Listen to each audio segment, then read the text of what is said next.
আমার না ইফতিজিকের বহুত রেকর্ড আছে, কোনটা বলবো আপনার কাছে এটা কোন?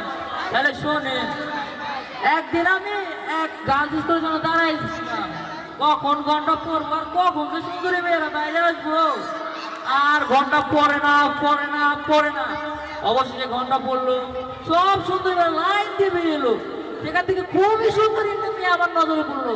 তাকে দেখে আমি বললাম, ঝলক দিখলা যা, ঝলক দিখলা যা। তখন মেয়েটা কি বললো জানেন? পায়ে থেকে জুতাটা খুললো, খুলে হাতে নিয়ে বললো, একবার আজা যা যা যা যা।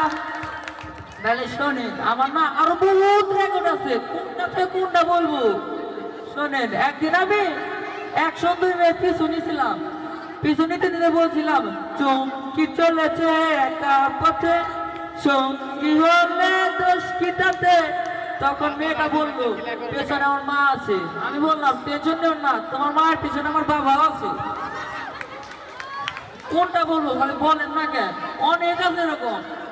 আরেকদিন আমি আর এক টিয়া পাখি প্লেনে যাচ্ছিলাম, প্লেনে ঠিক আমাদের সামনে এক সুন্দর মেয়ে বসেছিল, তাকে আমিও টিস করছি, টিয়া পাখিটাও টিস করছে, আমিও টিস করছি, টিয়া পাখিটাও টিস করছে। এক সময় মেয়েটা বিরক্ত হয়ে রাগে গিয়ে আমাকে এক টিয়া পাখিকে তুলে জামানা দিয়ে ছুঁড়ে ফেলে দিল।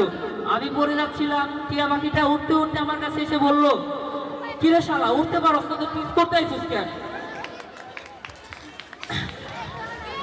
আসলে ইফতিজিং একটি সামাজিক ব্যাধি, এটি যে কোনো বয়সে ছেলে মেয়ের প্রতি হতে পারে।